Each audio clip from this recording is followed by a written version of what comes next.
नमस्कार। Covalent bond part 3। Part 2 में हमने वैलेंस बॉन्ड थ्योरी के बारे में हाइड्रोजन मॉलिक्यूल का एग्जांपल लेकर के डिस्कशन किया। उसकी लिमिटेशंस क्या है? पहली लिमिटेशन तो ये कि इसकी सहायता से उपसय संयोजक बंध को नहीं समझा सकते। उपसय संयोजक बंध क्या होता है? उपसय संयोजक बंध हम कहते हैं वो बंध जिसमें साझे के इलेक्ट्रॉन्स एक ही एटम के द्वारा उपलब्ध करवाए जाते हैं। जबकि कोवेलेंट बॉन्ड की परिभाषा स्टार्टिंग में हमने जो दी थी उसमें क्या परिभाषा दी थी? तो वह बंध जिसके अंदर दोनों एटम्स साझे के इलेक्ट्रॉन बराबर मात्रा में उपलब्ध करवाए।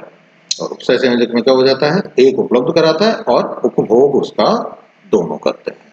तो इसकी सहायता से इस प्रकार का बंध उपसय संयोजक बंध नहीं समझाया जा सकता। B2 और O2 के अणुचुंबकीय व्यवहार की व्याख्या इससे नहीं की जा सकती।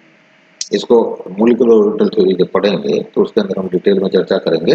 तो इनके जो पैरामैग्नेटिक बिहेवियर है B2 और O2 का, वो वैलेंस बॉन्ड थ्योरी नहीं समझा पाती। तीसरी जो बात है वो है ओड इलेक्ट्रॉन्स रखने वाले मॉलिक्यूल्स का निर्माण नहीं समझा सकते। जैसे नीचे एग्जांपल हमने दे रखा है नाइट्रिक ऑक्साइड का। तो ऑक्सीजन के पास में 2 लोन पेयर है, नाइट्रोजन के पास में 1 लोन पेयर है और एक सिंगल इलेक्ट्रॉन पड़ा हुआ है।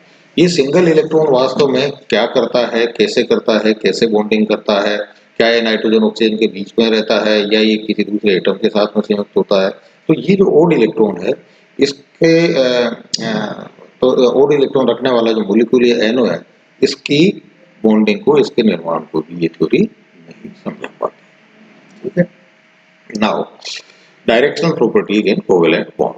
कोवेलेंट बॉन्ड में दिशात्मक गुण, सहसंयोजक बंध में दिशात्मक गुण आप डायग्राम में देख पा रहे हैं। एक रेड बॉल है, रेड बॉल से हम शो कर रहे हैं s ऑर्बिटल को, ब्लू बॉल से हम शो कर रहे हैं px ऑर्बिटल को। s और px दोनों मिलकर के हमारे को ग्रीन कलर का एक ऑर्बिटल देता है, जिसमें एक नोड और एक छोटा लोब और एक बड़ा लोब आपको बना हुआ नजर आ रहा है। इसी प्रकार से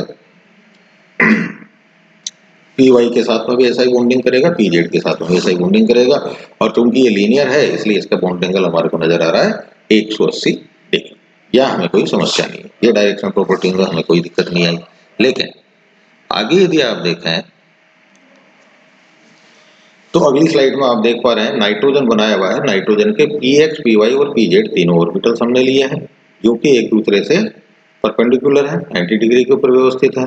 और हमने 3 हाइड्रोजन के एटम्स लिए जिनके पास में, प्रत्येक हाइड्रोजन एटम के पास में क्या है? s ऑर्बिटल है जो कि गोलाकार है, स्फेरिकल है।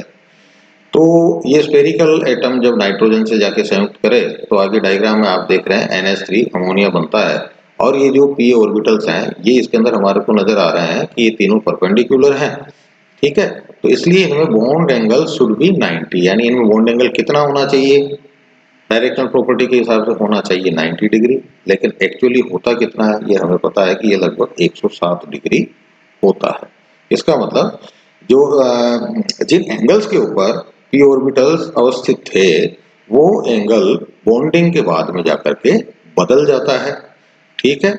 और क्यों बदल जाता है, कितना बदल जाता है, उसके कारण क्या है, इन्हें हम कोवेलेंट बॉन्ड के जो नॉर्मल डायरेक्शनल प्रॉपर्टीज है उससे हम इसको नहीं समझा सकते।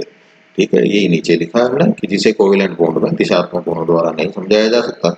आगे चलकर इस बॉन्ड एंगल को हम एक्सप्लेन करेंगे हाइब्रिडाइजेशन से संकरण।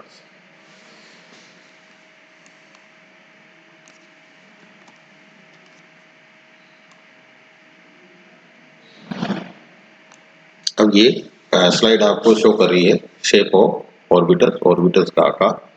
पहला s ऑर्बिटल का है जो कि आपको स्फेरिकल दिखाई दे रहा है। दूसरे 3 p ऑर्बिटल्स बने हुए हैं, px, py और pz। तो इनमें क्या होता है? एक डंबल या 2 लोब। px की बात करें तो x ऑर्बिटल के ऊपर अवस्थित है, py में y एक्सिस पे और z में z एक्सिस के ऊपर अवस्थित है। ठीक है। तीसरा जो है वो है d ऑर्बिटल जो कि 5 होते हैं। कौन कौन से? dxy, dyz, dzx, dx square minus Y square और dz स्क्वायर। ये 5 ऑर्बिटल्स हैं हमारे पास में d ऑर्बिटल। इनमें से 3 हैं जो कि T2g ऑर्बिटल्स कहलाता है। T2g किसे कहेंगे? और दूसरा जो सेट है वो कहलाता है Eg ऑर्बिटल। तो T2g के अंदर तो कौन से आते हैं? वो आते हैं dxy, dyz और dzx। इनमें dxy, dyz और dzx के अंदर दो डंबल या चार लोग हम बोल सकते हैं। ये कहाँ अवस्थित होते हैं, जिस एक्सिस का हमने नाम दिया। जैसे dxy की बात करें तो x और y एक्सिस के बीच में ये लोग अवस्थित होंगे। dyz की बात करें तो y और z के बीच में, और dzx की बात करें तो z और x के बीच में ये लोग अवस्थित होते हैं। और ये तीनों के तीनों ऑर्बिटल्स ऐसे हैं जिनमें कि लोग एक्सिस के बीच में अवस्थित होते हैं, तो इनको तीनों को मिलाकर के हम बोलते हैं T2G।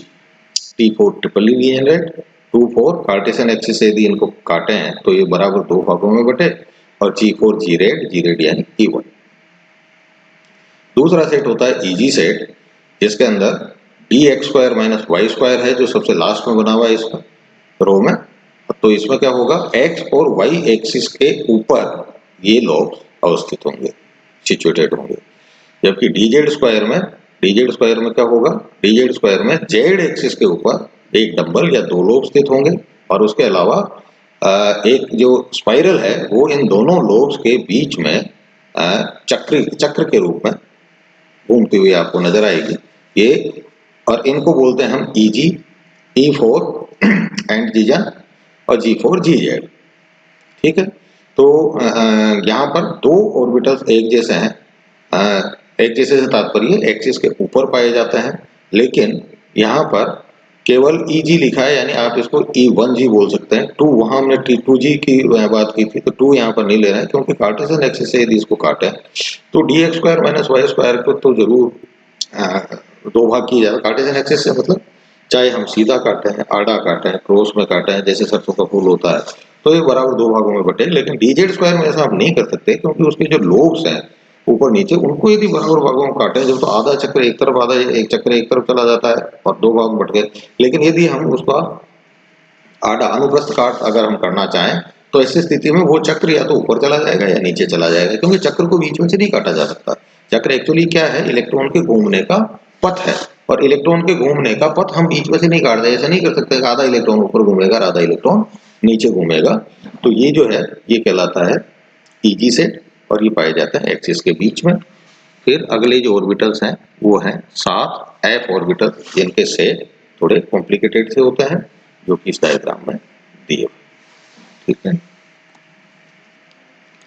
अब अगले वीडियो में हम चर्चा करेंगे हाइब्रिडाइज। नमस्कार।